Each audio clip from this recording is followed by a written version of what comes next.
साहब जो है ना वो कभी नहीं हाजिर या होता है हलवा, तो आज दोनों ही हैं। शुरू करते हैं। आज का है हमारा topic permit to work. In fact इसकी जरूरत क्यों पेश आई है तो देख लेते, क्योंकि ना आप भी आज है रिसेंट फ्यूचर में हमारा पास जो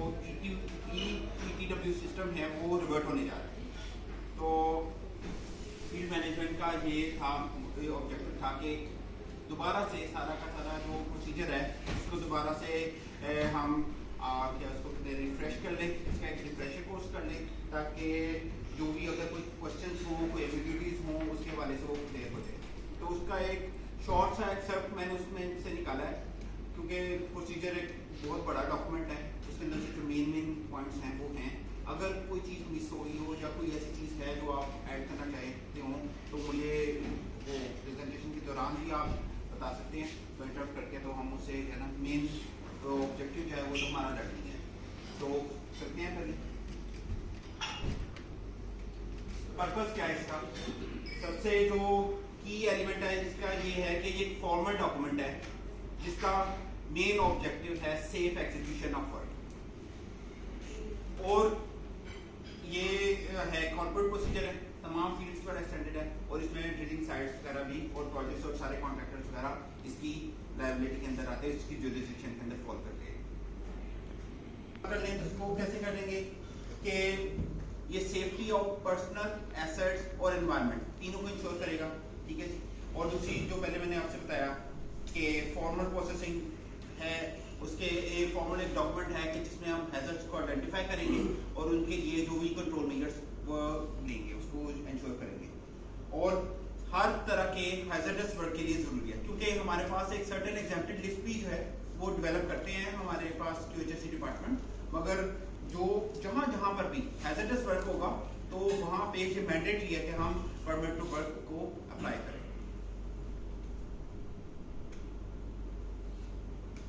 इसमें अगर रोल्स और रिस्पॉन्सिबिलिटीज के ऊपर बात की जाए तो इसको हमने 4 हिस्सों में प्रोसीजर ने डिवाइड किया है। सबसे पहले इश्यूर क्या करेगा, साइट की इंस्पेक्शन कर लेगा, वो अपने पैरामीटर्स को इंश्योर कर लेगा कि वो चीजें जो हैं वो सारी सारी आपकी सेफ उसमें हैं, कंट्रोल लिमिट्स के अंदर हैं, और क्या वो हैंडओवर कर सकता है रिसीवर को उस लिमिट्स के अंदर, या इसमें किसी किस्म का कोई हैजर्ड इन्वॉल्व है। वो सारी की सारी चीजों को असेस करके आइडेंटिफाई करके और प्रॉपर्ली फिर कम्युनिकेट भी करता है रिसीवर को। और रिसीवर क्या करता है, वो जो इश्यूअर उसको सारे कंट्रोल मेजर्स और जो एग्जिस्टिंग कंडीशन उसको कम्युनिकेट करता है, उसके लिए वो कंप्लायंस इंश्योर करता है, और फिर उस चीज को हैजर्ड्स को जो है वो सारे के सारे अपने वर्कर्स के साथ भी एक बार डिस्कस करता है, जिसको हम एक कहते हैं कि टूल बॉक्स टॉक कंडक्ट करनी चाहिए। और QHSE प्रोसीजर्स को जो भी उसके अंदर डेवलपमेंट आती हैं या जो भी उसकी अवेयरनेस है, जैसे आज का भी सेशन है ये QHSE ने फैसिलिटेट किया है, तो ये सारी की सारी चीजें जो है ये QHSE की जुरिसडिक्शन में आती हैं। और पॉइंट में एक चीज है कि जो उसका actually written job asset analysis या रिस्क एनालिसिस है वो भी उस टूल बॉक्स टॉक में डिस्कस कर लेना चाहिए। ये सब क्योंकि बाद मतलब चीजें जो लिखी होती हैं वो उनकी कंप्लायंस मतलब भूल जाता है ना बंदे के जहन से निकल जाता है। सर इसी चीज के लिए ही वो ऑपरेशन ने भी हमारे साथ एक क्या उसको कहते हैं कि जो इनकी शिफ्टिंग चार्जेस हैं वो इस चीज के ऊपर इंसिस्ट करते हैं कि आप JSA की कॉपी जो है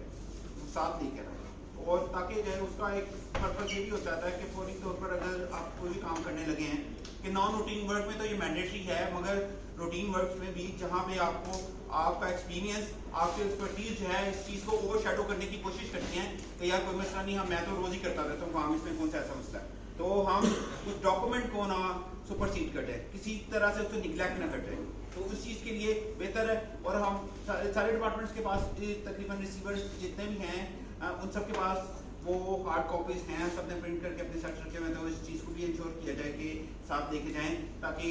उसी टाइम पर सर्टेन एक टाइप कोई भी काम होता है उसके लिए वो जो भी डिफाइंड जैसे है अगर आप साथ रखेंगे तो फौरी तौर पर अगर रेफरेंस भी आपको कोई चीज़ चाहिए, रेफरेंस गाइडलाइन भी चाहिए, तो आपको कोई रिटर्न मिल जाएंगे। Thank you sir. और फील्ड मैनेजमेंट जो है वो इंश्योर करेगी इस चीज़ को कि प्रोसीजर वो अपनी ट्रू स्पिरिट में अप्लाई हो रहा है और वो सारी की सारी चीजें जो है जो भी इसकी लिमिट्स हैं जो इसके कंट्रोल्स हैं वो अपनी अपनी जगह पर वो वैलिड हैं।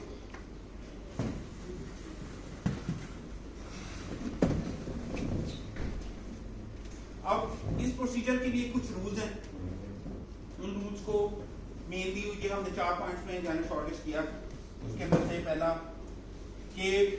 हर काम के लिए सर्टेन अप्रूवल रिक्वायर्ड है, we can not do anything without यानी कि मुझे ये जो चीज करनी है उसके लिए पहले कोई भी कॉन्सेंट है। रूटीन वर्क के लिए तो जो है ना पहले से ही हमने डिफाइन के लिए सारे के सारे प्रोटोकॉल डिफाइन किए हुए हैं। नॉन रूटीन वर्क के लिए एक्सप्लिसिटली अप्रूवल दी जाती है और उन सारी चीजों को इंश्योर किया जाता है कि ये हम मैनेजमेंट अप्रूवल और जो सारे के सारे हैं जितने स्टेक होल्डर्स हैं उन सबके कॉन्सेंट के साथ उस चीज को अटेंड करनी है। ईश्वर जो पहले भी डिस्कस किया कि वो साइट इंस्पेक्शन को इंश्योर करेगा और इक्विपमेंट को सारी की सारी भी उसकी सेफ्टी लिमिट्स को सारी चीजों को मॉनिटर करेगा कि जो इसके ऊपर फॉर एग्जांपल किसी भी हम फॉर एग्जांपल फ्लैश ब्रेक करने जा रहे हैं, कोई जो चीज करने जा रहे हैं उसके लिए कोई ऐसी सिचुएशन तो नहीं है कि प्रेशराइज तो नहीं है, कोई ऐसी कोई एसोसिएटेड हैजर्ड हो ना हो, सॉर्ट ऑफ इस तरह की चीजों को आइडेंटिफाई कर देगा। और परमिट वैलिडिटी ये अनलिमिटेड नहीं है, आपको जब भी परमिट मिलेगा वो सर्टेन टाइम के लिए मिलेगा और अगर उसकी एक्सटेंशन रिक्वायर्ड होगी वो अंडर सर्टेन कंडीशंस होगी और उसके बाद वो परमिट है वो इनवैलिडेट हो जाएगा। उसके बाद से आपको नया परमिट लेना पड़ेगा और एक परमिट सिर्फ एक ही दफा एक्सटेंड हो सकता है। अब ये भी है कि इतना सेंसिटिव हम काम करने जा रहे हैं तो ऐसा तो नहीं है कि कोई भी बंदा उठ के कर ले, इसके लिए प्रॉपर्ली ट्रेन पर्सन होंगे और ऑथराइज डिस्ट्रीब्यूशन लिस्ट QHS ने डेवलप की हुई है जिसमें परमिट रिसीवर और इश्यूअर और रिसीवर की एक लिस्ट है। वो सारे के सारे जो है ना जो इश्यूअर है वो इशू कर सकते हैं, जो रिसीवर है वही सिर्फ रिसीव कर सकते हैं और उनके लिए प्रॉपर एक टेस्ट होता है का एक प्रोटोकॉल है, इसके एक फॉर्मेट भी है इसी प्रोसीजर के डॉक्यूमेंट में जिसके ऊपर वो सारे के सारे चेक्स को वो कंप्लायंस की इंश्योर करते हैं। अब जो पहला काम है इसमें इस प्रोसीजर की इम्प्लीमेंटेशन में that is the key in its implementation के वो है साइट इंस्पेक्शन। उसमें इश्यूअर का जो रोल है वो बहुत इंपॉर्टेंट है कि वो अपने इंस्पेक्शन के बाद वो सारे के सारे जो भी हैं पहले असेसमेंट करके और जितने कंट्रोल्ड हैजर्ड्स हैं और रेजिडुअल हैजर्ड्स हैं उन सबको लेदर से वो रिसीवर के साथ ऑन साइट डिस्कस कर लेगा। और दूसरी बात यह है कि इक्विपमेंट की कंडीशंस को चेक कर लेगा और कैलिब्रेशन स्टेटस वगैरह जो है उसके पास वो उसके ऊपर कॉन्फिडेंस होना चाहिए। फॉर एग्जांपल अगर वो गेज के ऊपर देख रहा है कि ये गेज अभी 0 प्रेशर शो कर रही है तो वो उसको अवेयरनेस है इस चीज की कि हाँ जी ये कैलिब्रेटेड गेज है, ये बिल्कुल प्रॉपर्ली शो कर रही है, ये ना हो कि जी गेज कोई मालफंक्शन कर रही है, किसी किस्म की कोई जो फास्ट रीडिंग शो कर रही है और वो रिसीवर को इशू कर दे कि हाँ जी आप इसका फ्लैंज ओपन कर सकते हैं और उसके अंदर से कोई भी जो प्रोसेस मीडिया ऐसे कोई अनफॉर्चूनेट जो है ना इवेंट हो जाए। दोनों को असल में जो है ना बेसिकली चेक करना बहुत जरूरी है। जी दोनों पार्टीज को, इश्यूअर को भी और रिसीवर को भी। अगर इश्यूअर कह रहा है कि खाली है और मैंने चेक कर लिया तो वो पॉइंट देखें जहाँ से इश्यूअर ने वो खाली किया है, पता चला वही चोर हो। हाँ जी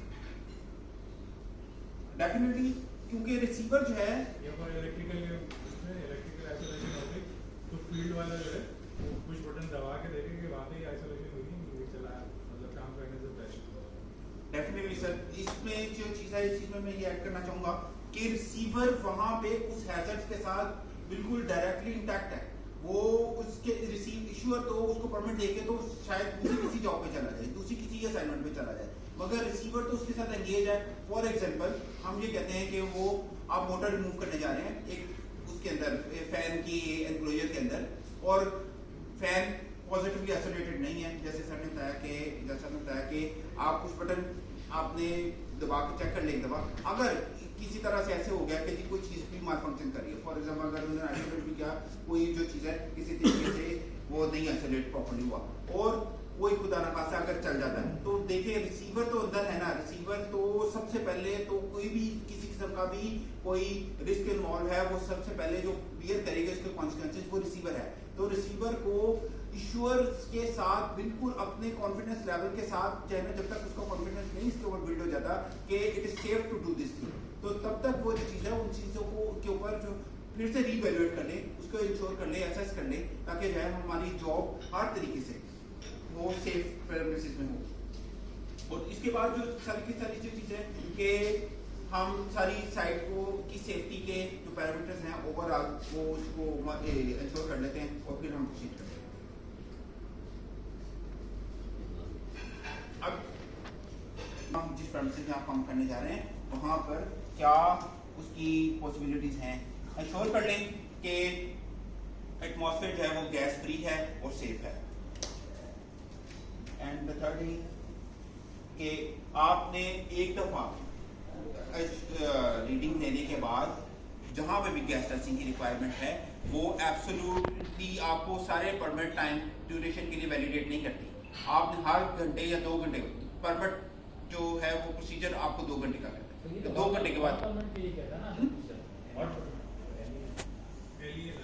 LEL जो है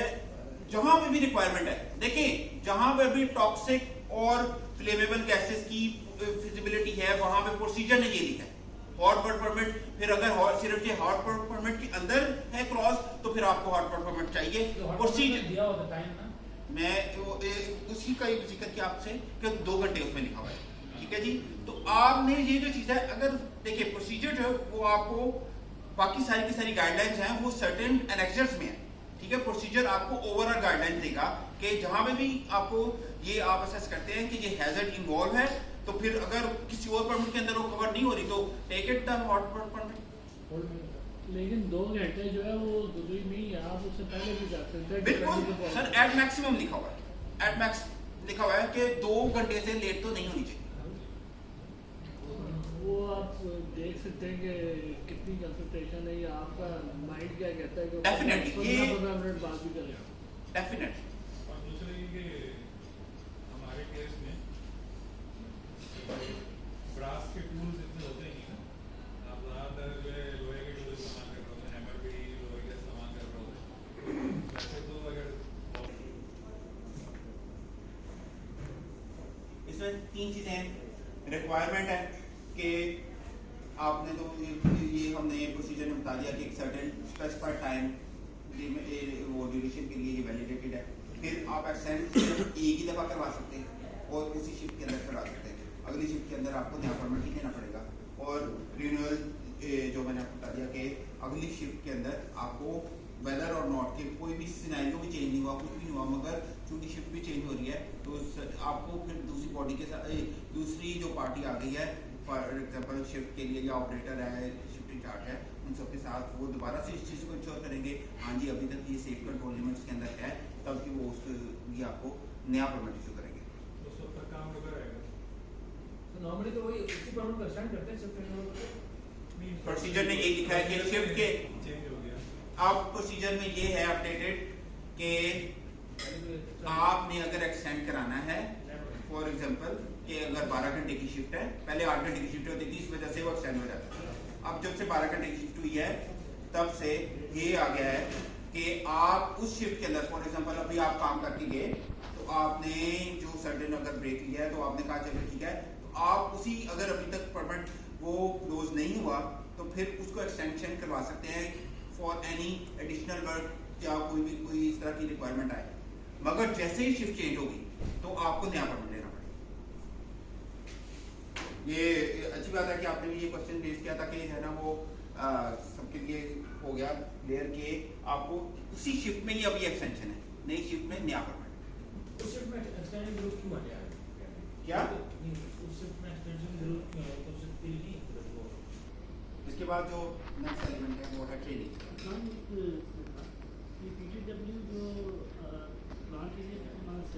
हमें जो जितने भी PTW की इम्प्लीमेंटेशन करनी है तो इसके लिए ऑथराइज्ड लॉट चाहिए हमारे पास, जो भी हमारा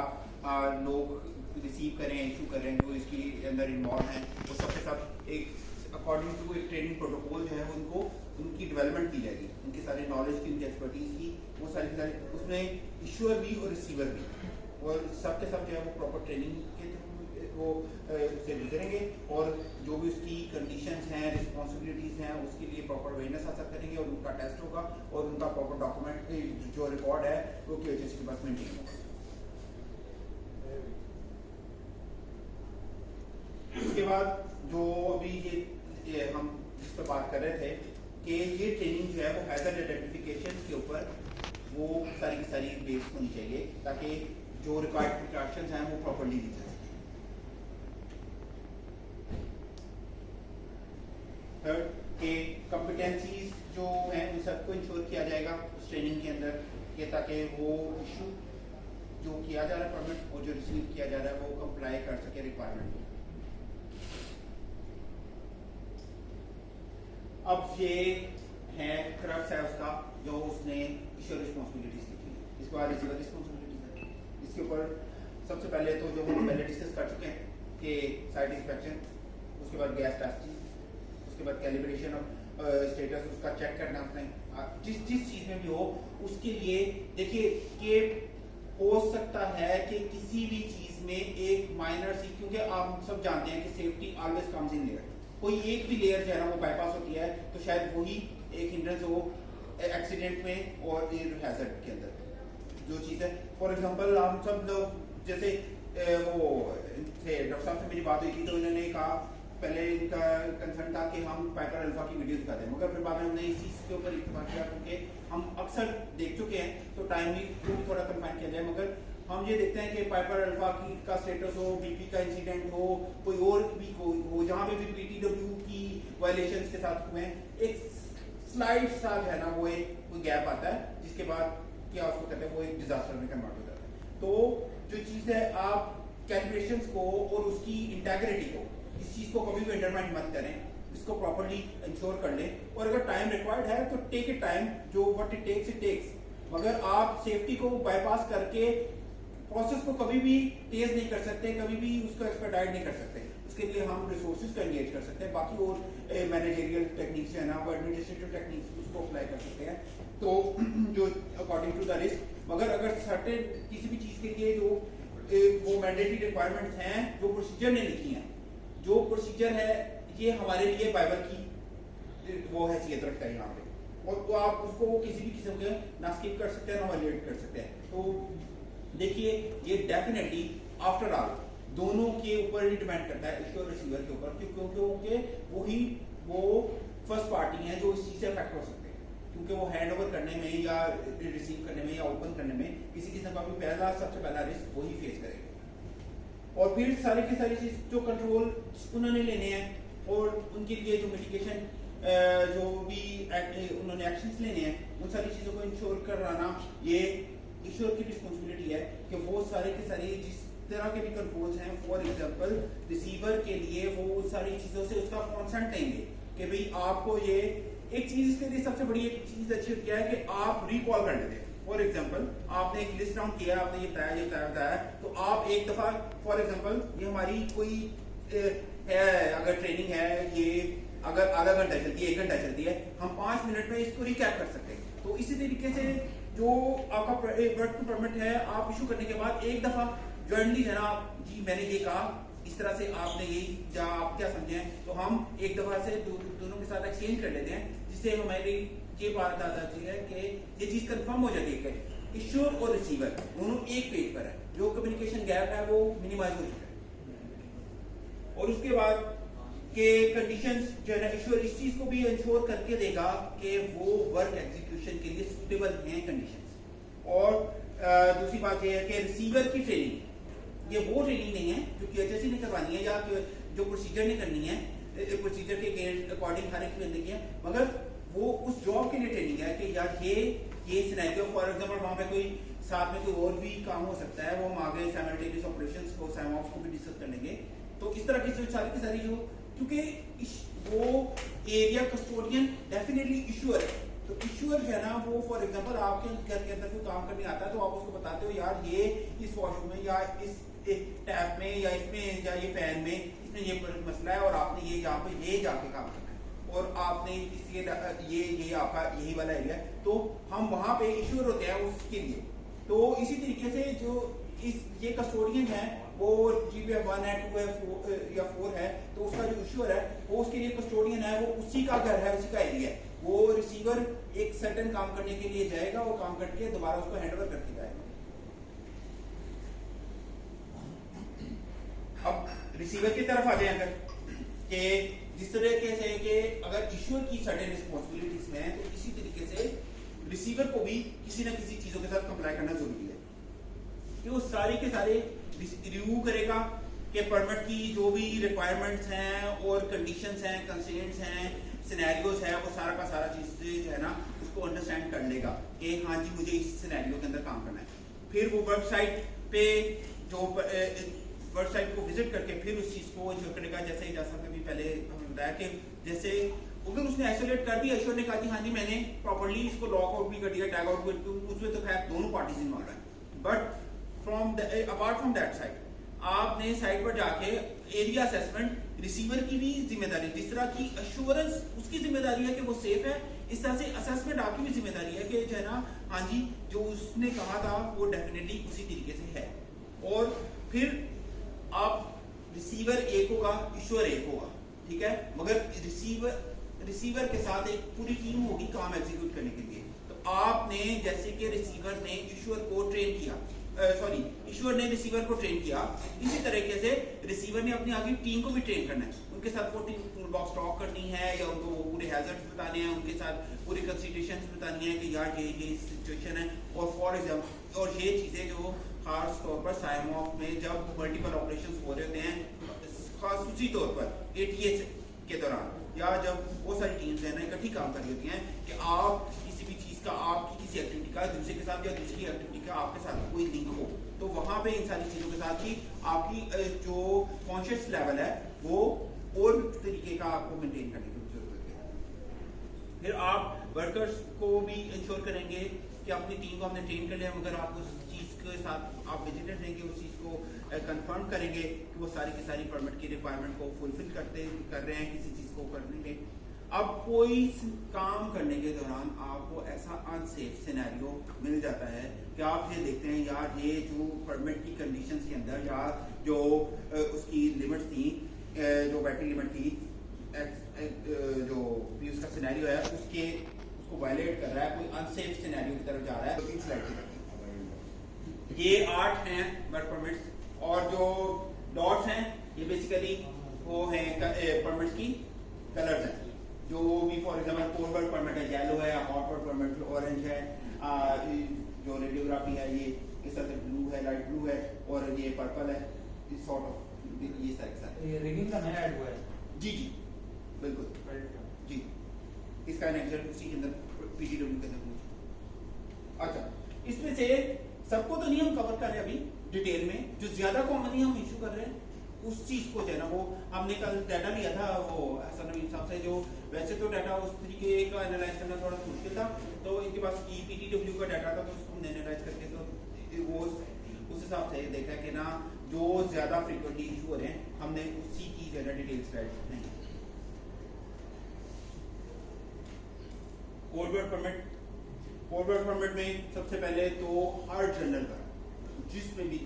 पहली डेफिनेशन तो है जी के हैजर्ड जहां में भी इन्वॉल्व होगा वो तो वो PTW की जुरिसडिक्शन में आ जाएगा, अब आपने PTW को अप्लाई करना है। मगर जनरल वर्क होगा किसी किस्म का, उसके अंदर कोई फ्लेमेबल गैसेस नहीं आ रही, कोई दूसरा कोई इग्निशन सोर्स नहीं आ रहा, कोई और दूसरी चीजें नहीं आ रही, तो कंस्ट्रक्शन वर्क का, जनरल मेंटेनेंस वर्क है, उन सब में जो ये परमिट अप्लाई होगा। एक्सेप्शन क्या है, जहां पे भी इग्निशन सोर्स आ जाएगा, कहीं पे भी कन्फाइंड स्पेस एंट्री आ जाएगी, कोई भी ओवर एंड अबव जो कंडीशंस आ जाएंगी जो इसकी चेकलिस्ट को नहीं फुलफिल कर रही, जैसे कि वो तबरेज ने भी बताया कि वो जो चीज़ है उसके अंदर फॉर एग्जांपल अगर आपने गैस टेस्टिंग करनी है तो आप हॉट वर्क परमिट फिर आप फिर इसके साथ एनेक्सर उसको सेकंड अटैच कर लेंगे, क्योंकि अगर उसके अंदर चेक्स हैं, अगर इसके अंदर गैस टेस्टिंग के चेक नहीं है तो फिर हमने हॉट वर्क परमिट लेना ही लेना है, क्योंकि हॉट वर्क परमिट की ये नहीं है कि जहां पे सिर्फ चिंगारी पैदा होने की या किसी और चीज के है, जहां पे भी उसकी चेकलिस्ट के पॉइंट्स आएंगे हमें वो साथ में इंक्लूड करना पड़ेगा। जैसे इसके एग्जाम्पल्स के हिसाब से देखिए, इक्विपमेंट रिपेयर है, आप पंप पे काम कर रहे हैं, कोई फॉर एग्जाम्पल वो जो कोई केबल लेन कर रहे हैं, या जो किसी किस्म की मोटर रिप्लेसमेंट है, जो सॉर्ट ऑफ जो जनरल वर्क्स हैं हमारे। अच्छा, रिक्वायरमेंट्स क्या है कि रिसीवर जो हमने पहले किया वही इसके अंदर से था कि आपका रिसीवर जो है वो सुपरवाइज करेगा और उसकी रिक्वायरमेंट कंडीशन को फुलफिल करेगा। Second, energy isolation. अब हालांकि हॉट वाटर परमिट भी काफी ज्यादा इशू होते हैं, मगर एनर्जी आइसोलेशन चूंकि हर केस में इशू होता है, इसलिए हमने इस कैटेगरी में रखा था कि इसको इसमें और दूसरों में ये सर्टिफिकेट है, ये जो चीज है। अब इस चीज के हवाले से मुझे कुछ थोड़ा सा ज्यादा क्लियर नहीं हो सका डॉक्यूमेंट से कि उसने परमिट की बजाय इसको सर्टिफिकेट क्यों कहा, मगर अगर कोई आप में से कोई ज्यादा रहनुमाई कर सकता तो बेहतर है। तो बोर्ड में एक एंसिलरी डॉक्यूमेंट है energy isolation, but we should take it as a permit. तो वाटर परमिट में जहाँ पे भी इग्निशन सोर्स होगा, जहाँ पे भी टॉक्सिक गैसेस होंगी, फ्लेमेबल गैसेस होंगी, या फॉर एग्जांपल इसकी कोर रिक्वायरमेंट है गैस टेस्टिंग, जहाँ पे भी गैस टेस्टिंग की रिक्वायरमेंट है कि वो वेदर के जो भी कोई फ्लेमेबल गैस या टॉक्सिक गैस की कोई या उसकी वो हो सकता है, तो उसकी LEL मॉनिटरिंग रिक्वायरमेंट हो वहाँ पे तो मैटर है। इसके एग्जाम्पल वेल्डिंग, कटिंग, ग्राइंडिंग, या जो हमारे वहाँ जहाँ पे HS वगैरह का नहीं है सिनेरियो, जहाँ पे जैसे सुई है या जो कनकोट वगैरह वाली साइड पे, उस साइड पे भी अगर कोई ऐसे आप फ्रंट ब्रेक करने जा रहे हैं तो वहाँ पे जहाँ पे गैस टेस्टिंग मैंडेटरी है, दो कि वो कोई ऐसा फ्लेमेबल सोर्स नहीं जनरेट कर रहा, मगर वो टॉक्सिक गैस को रिलीज कर सकता है, तो वहाँ पे आपको गैस टेस्टिंग की रिक्वायरमेंट के लिए हॉट वाटर परमिट की रिक्वायरमेंट है। और इसकी कंटिन्यूस मॉनिटरिंग ये मैंडेटरी है, जो मैक्सिमम एट मैक्स 2 घंटे तक जानी चाहिए। इससे जल्दी भी हो जाए तो it is up to your requirement कि जो भी सिनेरियो है वो तो इश्योर रिसीवर जो है वो उसकी वो प्रॉपर्ली ट्रेन इसलिए किए जाते हैं ताकि जो ना अकॉर्डिंग टू द जो पर्टिकुलर सिनेरियो है वो अपनी असेसमेंट कर सके। Third is confined space. Confined space बहुत सारी जगहों पर है, जैसे कि एक तो ये देखिए ATA में तो बहुत ज़्यादा कन्फाइंड स्पेस एंट्रीज होंगी, मगर कन्फाइंड स्पेस सिर्फ ऐसा एंट्री के लिए नहीं है, कन्फाइंड स्पेस टेंट्रीज में काम करने के लिए, एक्सकेवेशन के लिए कर रहे हैं। किसी भी ऐसी लोकेलिटी में आप काम कर रहे हैं जहाँ पे सिर्फ एक ही जो जैसे आप कैनोपी के अंदर काम कर रहे हैं जा रहे हैं, तो और अगर कैनोपी का सिर्फ एक ही गेट है और वो फॉर एग्जांपल अगर in case of any emergency वहां से एक ही बंदा एग्जिट और एंटर हो सकता है, तो ये इसकी बेसिक डेफिनेशन है जिसके लिए आपको कन्फाइंड स्पेस के मेजर्स लेने जरूरी है। कन्फाइंड स्पेस की जो बेसिक रिक्वायरमेंट, एक तो ये जो चीज़ है, एक आपका ऑब्जर्वर होना जरूरी है। जो भी आप काम करेंगे वो फॉर एग्जांपल कोई वेसल के अंदर कोई बंदा गया, कोई फैन के एक एनक्लोजर के अंदर गया है या किसी और भी ट्रेंच के अंदर कोई काम कर रहा है, तो कोई भी ऐसा अनप्रेजेंट इवेंट कोई एक इवेंट हो जाता है तो वहां पे उसको रेस्क्यू करने के लिए या उसको सपोर्ट देने के लिए वो दूसरा बंदा एक ऑब्जर्वर उसके लिए होना मस्ट है। और अगर दूसरी जो रिक्वायरमेंट है कि कन्फाइंड स्पेस के हवाले से अगर वहां पे कोई ऑक्सीजन डेफिशिएंसी की या कोई ऐसी कोई किसी किस्म की कोई कंडीशन डेवलप हो सकती है, तो वहाँ पे आपने प्रॉपर वेंटिलेशन वो करनी है, वो सारी की सारी चीज़ों को करना है। तो जो एग्जांपल्स में मैंने आपको बता दिया पहले कि वेसल्स, टैंक, एंट्री और फिल फैन कूलर जॉब्स हैं, एक्सकेवेशन जॉब्स हैं, ये सारी की सारी उसके अंदर आ जाएंगी। और रिक्वायरमेंट में वो बताया आपको कि रेस्क्यू प्लान आपके पास मौजूद होना चाहिए, एक ऑब्जर्वर मस्ट होना चाहिए। और दूसरी बात ये भी है कि कन्फाइंड स्पेस खास तौर पर उन कंडीशंस में जहाँ पर आप किसी भी पॉसिबल मीडिया फॉर एग्जाम्पल अभी हम कोई सेपरेटर खोल रहे हैं या किसी फ्लैश वेसल में जा रहे हैं जहाँ पे कोई प्रोसेस मीडिया था और उसको हमने क्लीन किया करने जा रहे हैं तो वहाँ पे भी गैस टेस्टिंग मैंडेटरी। ये सेकंड परमिट है जिसके अंदर हॉट वाटर परमिट के बाद जिसके अंदर गैस टेस्टिंग जो है उसकी रिक्वायरमेंट है। अच्छा, इसमें कन्फाइंड स्पेस में एक चीज है जो कोई भी इलेक्ट्रिकल ऑपरेटर फ्रीक्वेंट नहीं है, मगर अभी इसको इस खासतौर पर हमने डॉक्टर साहब से डिस्कस करके इसमें इसीलिए इंक्लूड किया क्योंकि जो इसकी अंदर ATA के अंदर बहुत ज़्यादा रिक्वायरमेंट आ जाएगी। अभी वैसे कुछ सर्टेन टेक्निक्स आ रही हैं जैसे BAUT या और अदर टेक्निक्स आ रही हैं जो रेडियोग्राफी करनी है या फॉर एग्जांपल केबल लेइंग करनी है या कोई किसी किस्म का कोई ऐसी कोई फाउंडेशन की जो रिक्वायरमेंट है जहाँ पे भी एक्सकेवेशन होगी वहाँ पे आपने एक्सकेवेशन परमिट लेना है। और जो मेन पर्पस ये है कि ऐसा ना हो कि काम के दौरान आप किसी भी अंडरग्राउंड पाइपलाइन या केबल इसको ना कहीं से डैमेज कर दें, क्योंकि ये एक रेजिडुअल रिस्क उसके अंदर मौजूद होता है। फॉर एग्जांपल और इसकी असेसमेंट किस तरह से की जाती है कि वो जो रेफरेंस पार्टीज होती हैं फॉर एग्जांपल मैकेनिकल के भी साइन ऑफ होते हैं, उसके ऊपर इलेक्ट्रिकल के भी साइन ऑफ होते हैं कि जी हाँ जी वो उस एरिया का एक मैप डेवलप होता है एक्सकवेशन का, उसका लेआउट डेवलप होता है और वो उस जगह पर आइडेंटिफाई करते हैं कि वेदर यहाँ पे कोई अंडरग्राउंड पाइपलाइन जहाँ केबल है, और अगर है तो वो इतनी डेप्थ के ऊपर है, ताकि वो उसके लिए अगर कोई मैनुअल एक्सकवेशन की रिक्वायरमेंट है या उसके लिए कोई प्रिकॉशन की रिक्वायरमेंट है तो वो उसके लिए वो एंटरटेन की जा सके। और सर्विलियंस जो है कि जो इसकी सुपरविजन यूजर, क्योंकि इसमें भी एक ऑब्जर्वर का होना ताकि रेस्क्यू के लिए वो जरूरी है। जैसे आप इसके अंदर ये देखें कि ये पर्सन जो है ये कोई काम नहीं कर रहे, ये उसके लिए उनका यही काम है कि ये ऑब्जर्वर के तौर पे या रेस्क्यू के तौर पे मौजूद है यहाँ। क्या कोई ऐसी डेप्थ है जिधर तो हमारे यहाँ वैसे काफी एक ये मिनिमाइज हो गई है, उसके बाद से जब से ये ना साइकिलें आई हैं और ग्रीन एनवायरनमेंट है ना वो डेवलप हो गया तो पानी की भी साइकिल आ गई। आई पहले सिंगल गेयर में जाती थी, अब साइकिल हो जाती है पानी में। तो somehow फिर भी कुछ ना सर्टेन सिनेरियोस में व्हीकल एंटी वो